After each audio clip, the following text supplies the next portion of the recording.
Satu bagian firman Tuhan yang kita ingin renungkan pada sore hari ini, teman-teman, diambil dari Lukas pasal 14 ayat 26 sampai 27.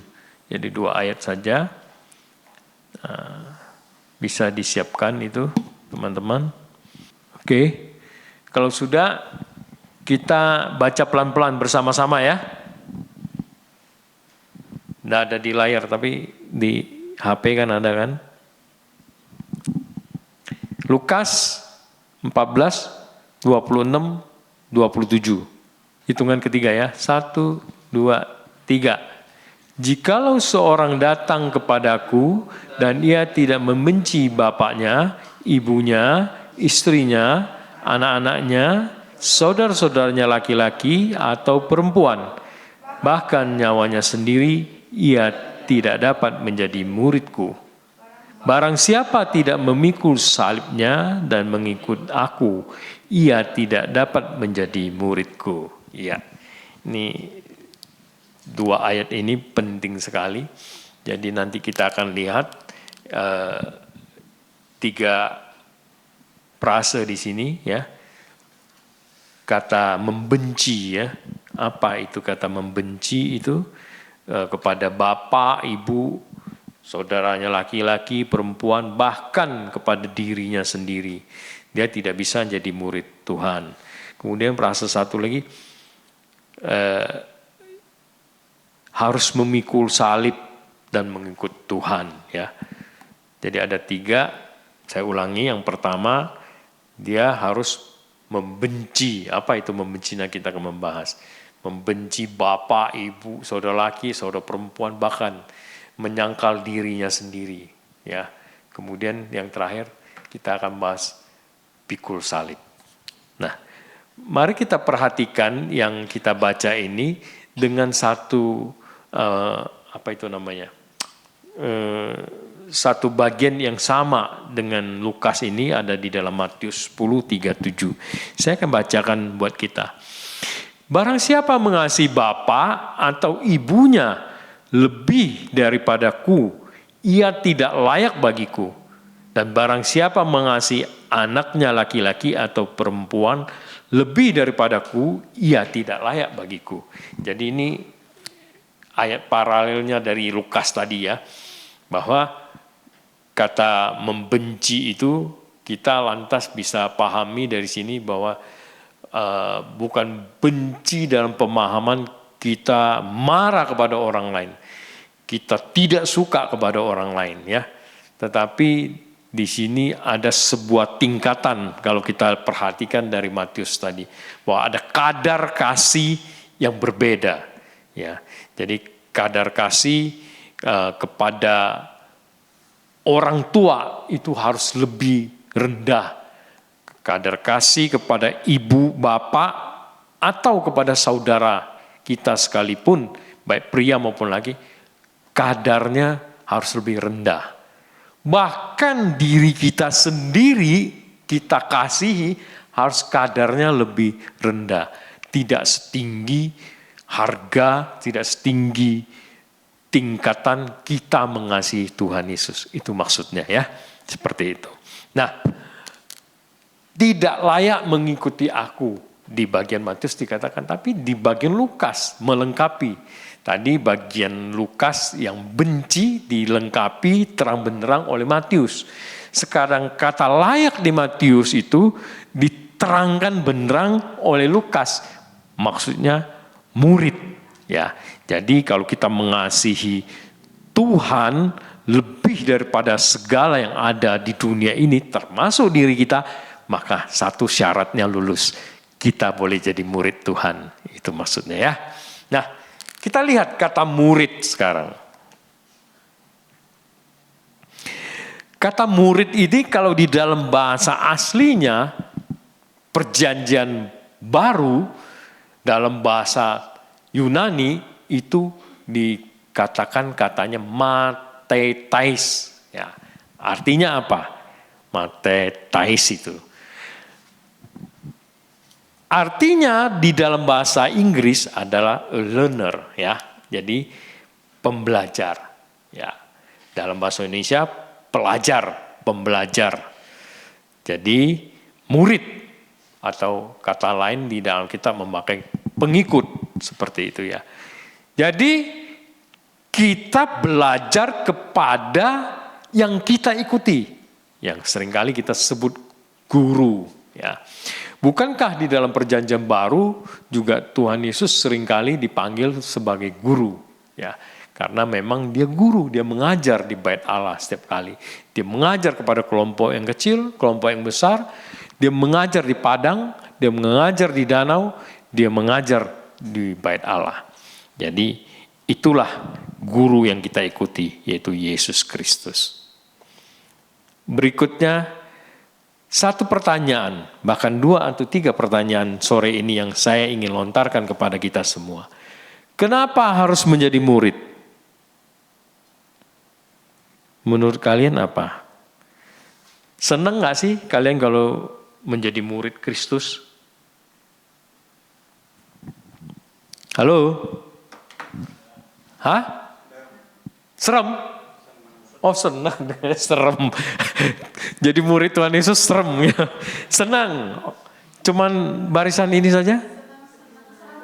Hah? Yang barisan sini? Senang. Puji Tuhan.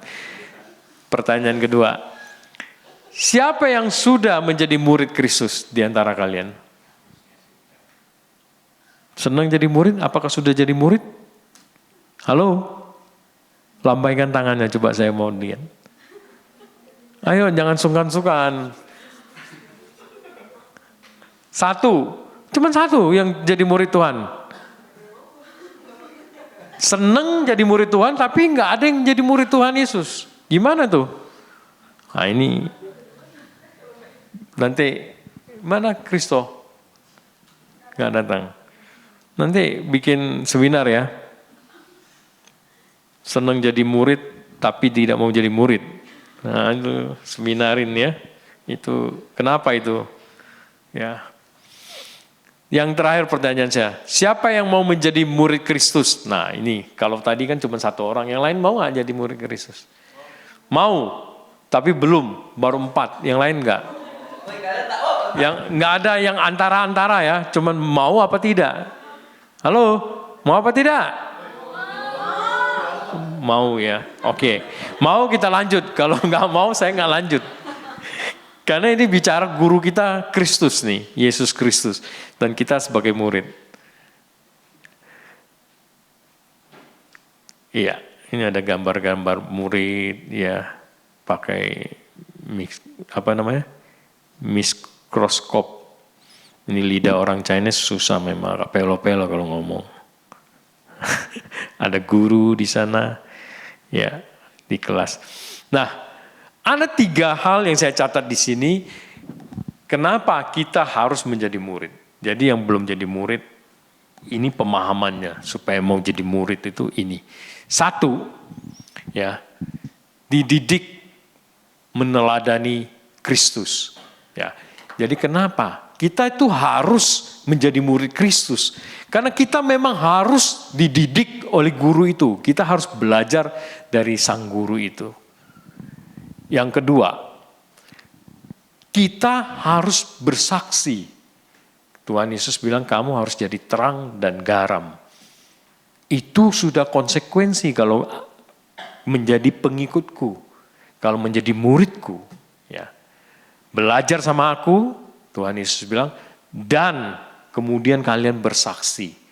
Apa yang pernah kalian dengar dariku, apa yang telah kuajarkan kepadamu.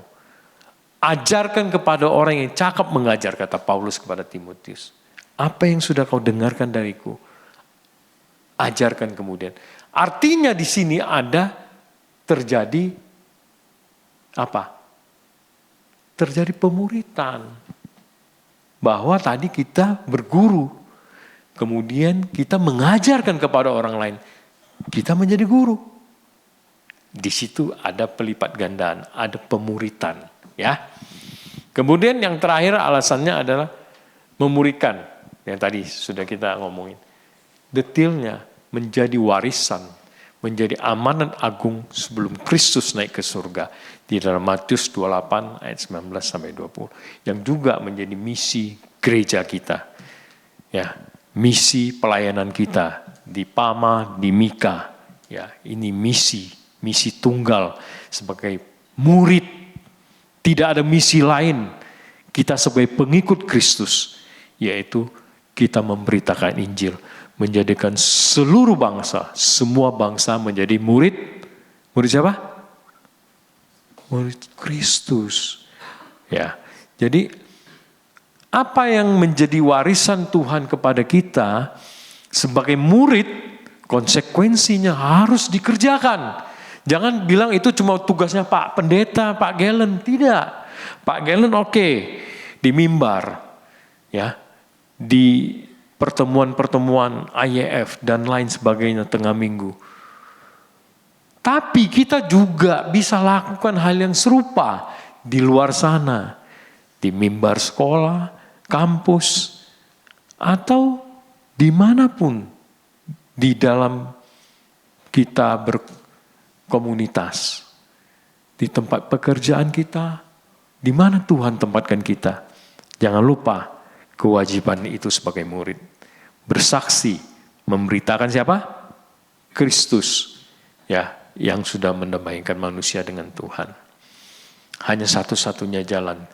Yesus Kristuslah jalan untuk bisa kembali kepada Bapa yang di surga. Kenapa kita bisa kembali dan harus kembali? Memang kita sudah berdosa dan tidak bisa kembali ke sana. Selain kita bertobat, menyerahkan diri di dalam pelukan Tuhan yang sudah mati untuk kita. Ya, itulah pengikut seorang murid. Ya, mengapa dia harus menjadi murid? Karena ini sudah menjadi panggilan Tuhan kepada setiap kita yang sudah jadi murid untuk bersaksi, untuk memberitakan kebenaran, memberitakan Injil. Tentu poin yang pertama itu urutannya penting. Satu, kita harus dididik, disiapkan, kemudian kita bisa bersaksi dan memberitakan Injil. Kalau belum dipersiapkan, ya nanti jadi sandungan ya, bukan malah jadi baik. Baik, teman-teman, berikutnya kita mau lihat kehidupan seorang murid. Ya, ada 3 hal di sini. Sebagai murid di dalam kehidupan kita di dunia ini, ya tentu kita harus perhatikan di dalam kita melayani Tuhan, memberitakan Injil. Jangan lupa ada 3 hal penting ini yang kita harus selalu perhatikan. Menjadi peperangan kita di kehidupan hari lepas hari. Ya, 1, mengutamakan Tuhan. Ya, tadi kita sudah lihat bahwa Tuhan menuntut di dalam Lukas tadi maupun Matius yang kita baca. Kadar kasih kita kepada Tuhan harus melebihi segala-galanya. Jadi Tuhan meminta kita mengutamakan Dia, ya, di dalam Matius tadi yang sudah kita baca juga. Kemudian yang kedua dari Lukas tadi yang kita baca, yang saya bilang ada 3 frase. Yang kedua, pikul salib. Dan yang terakhir, sangkal diri. Ya, saya sangkal diri dulu, pikul salib. Nah, jelas 3 hal ini harus kita selalu perhatikan dan mengingatkan kita di kehidupan kita sebagai murid. Di setiap hari di kehidupan kita. Jangan lupa bahwa kita di dalam pekerjaan kita, di dalam kita bergaul, entah dengan komunikasi dengan orang-orang di kantor, dengan atasan kita, atau mungkin yang sudah punya pacar dengan pacar kita, selalu harus ingat, Tuhan di atas segala-galanya daripada yang ada di dunia ini. Jangan lupa itu. Jangan kau mengasihi uangmu, jangan kau mengasihi pekerjaanmu, jangan kau mengasihi pacarmu, mengasihi saudaramu, mengasihi orang tuamu, melebihi mengasihi Tuhan. Yang kedua, pikul salib. Ya. Salib itu merupakan sebuah simbol, ya. Sebuah simbol apa? Simbol penderitaan, simbol kematian, simbol penganiayaan, simbol cemoohan. Itu yang kita akan hadapi. Itulah salib yang harus kita pikul. Seorang murid tidak lebih daripada guru, firman Tuhan katakan. Kalau guru kita tadi siapa? Yesus, Tuhan Yesus. Dihina, dicemooh, dianiaya, ditolak. Kita juga akan mengalami hal yang sama. Ya. Sangkal diri. Tidak mencintai dirimu melebihi daripada mencintai Tuhan. Keinginanmu, segala mimpimu di kehidupan anak muda ini ya. Mau kaya raya, cari uang yang getol, kerja keras. Oke, tapi ingat, semuanya itu tidak boleh melebihi mencintai Tuhan. Itulah keinginan-keinginan daging kadang-kadang membuat kita tidak bisa membedakan lagi mana yang seharusnya. Kita mengejar mimpi dengan jungkir balik, demi uang dan lain sebagainya. Kita lupa itu hal yang duniawi. Segala keinginan, segala kehawa nafsuan kita, memuaskan diri keegoan kita, membuat kita akhirnya jatuh ke dalam dosa. Membuat kita terikat dengan kecintaan kita kepada benda-benda di dunia ini. Saya tidak sedang mengatakan teman-teman bahwa tidak boleh mencintai pekerjaanmu, tidak boleh rajin dan giat bekerja. Jelas firman Tuhan, Rasul Paulus bilang, ya, jemaat harus bekerja. Teladan dia sendiri. Aku aja bekerja padahal aku berhak menerima upah sebagai pelayan Tuhan. Tapi aku bekerja menghidupi diriku supaya aku tidak jadi sandungan. Rasul Paulus bekerja. Ya. Kita semua memang harus bekerja. Itu juga bagian daripada anugerah Tuhan, panggilan Tuhan di kehidupan kita di tengah-tengah dunia ini. Menjalankan pelayanan kita melalui profesi kita. Tetapi ingat sekali lagi, menyangkal diri, menaruh semuanya itu di belakang, tidak sesuai dengan apa yang kita rancang, tetapi mencari apa yang menjadi rancangan Tuhan terhadap diri kita. Banyak bertanya, wahai anak-anak muda, banyak bergumul di dalam doa kalian, supaya kalian tidak salah pilih, hanya memuaskan keinginan daging dan segala hawa nafsu, melainkan apa yang Tuhan inginkan rancangannya terhadap diriku. Itu yang utama. Itulah yang dimaksudkan kita sangkal diri dan kita mau memikul salib penderitaan yang kita alami di dalam kehidupan kita dengan kita hidup sebagai murid Kristus. Kita akan lihat itu lebih detail lagi di slide berikutnya. Segalanya hanya untuk Tuhan. Ya. Apapun yang kita usahakan dan kerjakan. Mengasihi Tuhan atas segalanya. Ini tadi contohnya saja. Bagaimana anak mencintai orang tua mencintai anak. Bagaimana kita mencintai uang. Ya, semuanya itu tidak boleh melebihi cinta kita kepada Tuhan. God above all, ya. Jadi Tuhan di atas segala-galanya. Ini yang tadi kita singgung, pikul salib. Ya. Pikul salib merupakan lambang penderitaan. Kemudian lambang kematian. Kemudian cemooh dan tolakan dan lain sebagainya. Kita akan menghadapi ini di dunia ini melalui kehidupan kita di tengah-tengah teman.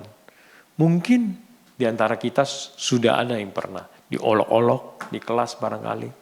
Wah ini pendeta, wah ini gaya hidupnya sok suci. Ada yang mungkin pernah mengalami hal seperti itu di sekolah? Ada? Belum ya? Ya, lebih bersungguh-sungguh akan kau alami nanti. Tapi saya yakin pasti ada kalau Anda bersungguh-sungguh dalam Tuhan. Bahkan nyawanya pun bisa menjadi korban kalau kita menjadi murid Kristus. Ya. Jadi masih mau menjadi murid Kristus? Sungguh? Satu bagian firman Tuhan bilang, kamu mengorbankan nyawamu untuk sahabatmu. Itu tuntutan. Tuhan tidak tuntut kamu mengorbankan nyawamu buat musuhmu. Kamu belum sanggup seperti Tuhan Yesus. Tuhan Yesus itu berkorban bukan hanya buat sahabat. Lebih daripada itu. Ketika kita musuh Tuhan. Ketika kita di dalam dosa. Tuhan Yesus datang mencurahkan darahnya untuk kita. Tapi Tuhan hari ini, Tuhan tidak nuntut kita mengorbankan nyawa kita untuk musuh kita. Tuhan bilang kalau ada seorang sahabat mengorbankan atau ada seorang yang membela temannya, itu pun dilakukan oleh penyamun. Itu pun dilakukan oleh para orang-orang di luar Tuhan. Tapi kamu harus bisa berkorban untuk saudaramu, untuk sahabatmu. Supaya kamu berbeda, karena kamu muridku. Masih mau jadi murid Tuhan? Mau? Wah, mulai ragu-ragu nih ya. Nah, saya berdoa supaya anak-anak muda ini benar-benar bangkit untuk gereja kita semakin beriman teguh kepada Tuhan ya. Kamu dicemooh, kamu ditolak karena kamu berbeda. Di kantor nanti kamu diajak kompromi ya. Mulai yang mungkin yang jadi sekretaris, bilang aja kalau bapak nggak ada di tempat ya, kalau ada yang cari saya telepon. Nah itu mungkin mulai hal-hal. Siap nggak? Ya calon-calon sekretaris, komisaris, direktur, siap nggak untuk mengatakan tidak, kalau bapak tidak mau dicari dan tidak di kantor, silakan bapak pergi. Saya akan mau mengatakan apa adanya. Siap nggak untuk menyampaikan itu? Ya, mungkin bagi sebagian orang itu konyol sekali, masa hal sepele itu aja sampai begitu, nggak boleh bohong gitu. Ya, memang seperti itu. Makanya Tuhan tuntut itu SOP-nya tuh ketat sekali, ya. Tidak boleh meleset sedikit pun. Kalau meleset sedikit itu sudah tidak layak di hadapan Tuhan, ya. Masih banyak contoh-contoh lain, ya. Nanti kalau kamu dicemooh karena kamu tidak mau diajak kerjasama, ya, ditolak untuk bergaul, nggak masuk, ini nggak masuk grup kita nih, ini lain nih grupnya. Kamu dikucilkan, sementara di kantor yang lain mereka kompak karena keberdosaan mereka. Siap nggak kalian tak ditolak seperti itu? Itulah murid, dan itu akan kita alami setiap hari. Karena begitu kamu terjun ke masyarakat, sudah di dunia ini, sudah dengan sistemnya yang dikuasai oleh iblis, sudah mulai menggoda kamu. Ya, sangkal diri, ya, menolak segala keinginan, kedagingan dan hawa nafsu, ya. Sekarang kita di akhir pertemuan kita ini, kita mau refleksi, mau aplikasikan firman Tuhan yang sudah kita dengar. Menjadi murid Kristus, mau menderita, mau dianiaya, mau dicemooh, mau menolak keegoanmu, mau mencintai Tuhan di atas segala-galanya, termasuk dirimu sendiri, termasuk saudaramu, termasuk orang tuamu, termasuk segala hobimu, dan lain sebagainya. Sungguhkah?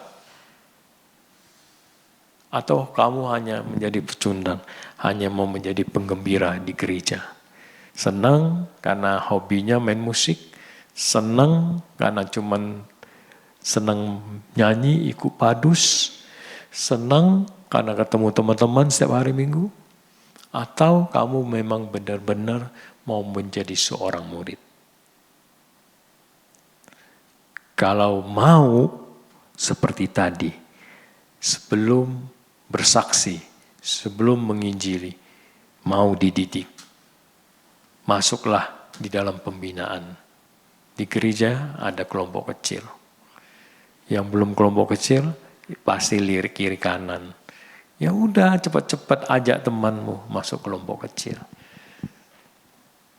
Di kelompok kecil lah kita dididik, dibina oleh PKK, pemimpin kelompok kecil. Kemudian kita disiapkan untuk nanti memimpin AKK lagi, anggota kelompok kecil. Dan kita sebagai PKK. Di situ bukan cuman hahaha, di situ sudah mewakili sebenarnya miniatur ibadah. Ya. Ada puji-pujian, ada doa di sana, ada belajar firman Tuhan, dari kita semua saling berinteraksi, diskusi. Di situ juga kita bisa sharing, curhat. Di situ kita belajar disiplin, menghormati, menghargai teman satu kelompok. Di situ kita belajar merahasiakan rahasia teman sekelompok, tertutup untuk diceritakan di luar. Di situ kita belajar bukan hanya sebagai murid Kristus yang akan memuridkan orang lain, tetapi kita juga belajar bagaimana berorganisasi yang baik melalui kelompok kecil itu.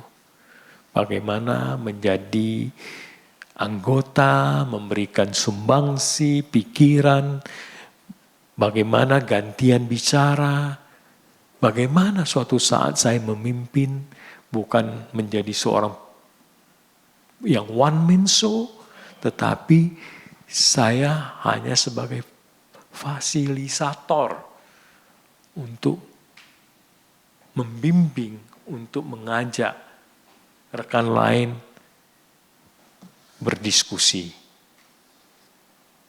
bersama-sama mengambil keputusan dan mengambil kesimpulan. Indah sekali.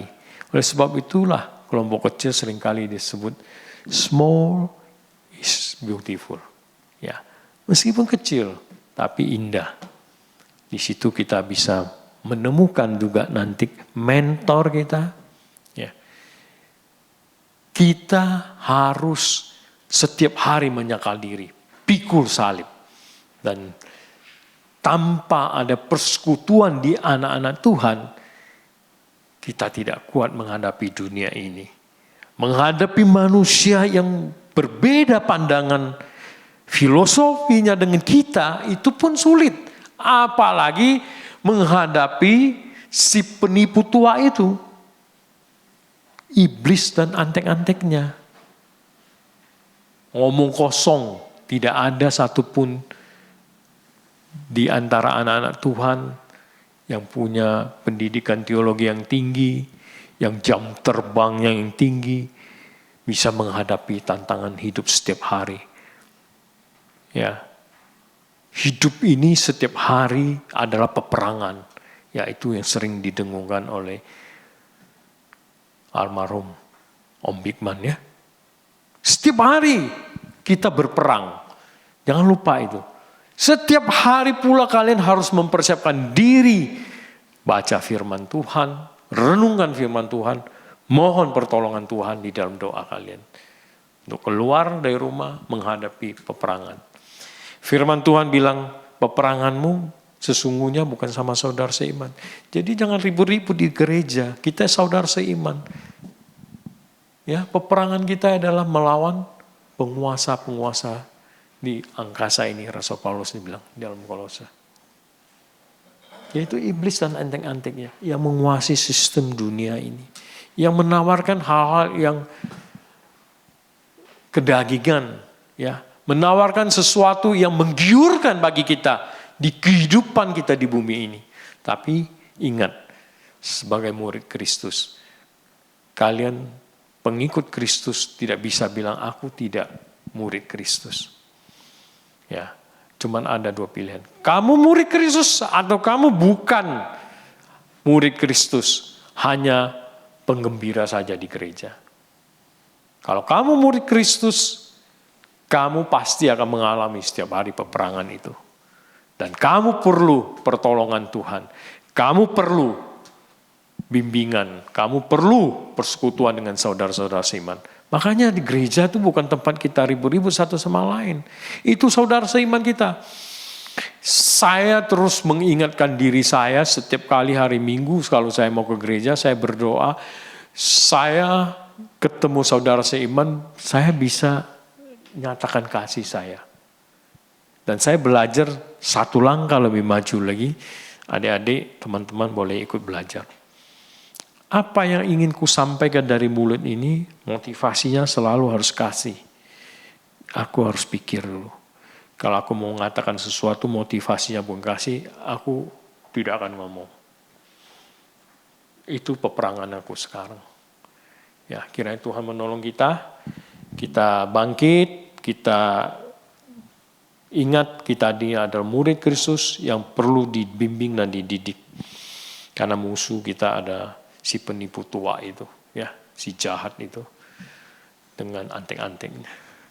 Kita tidak mampu menghadapinya tanpa kekuatan Tuhan, pertolongan Roh Kudus. Tidak mampu kita menghadapi dengan sendiri. Biar Tuhan menolong kita, mari kita berdoa.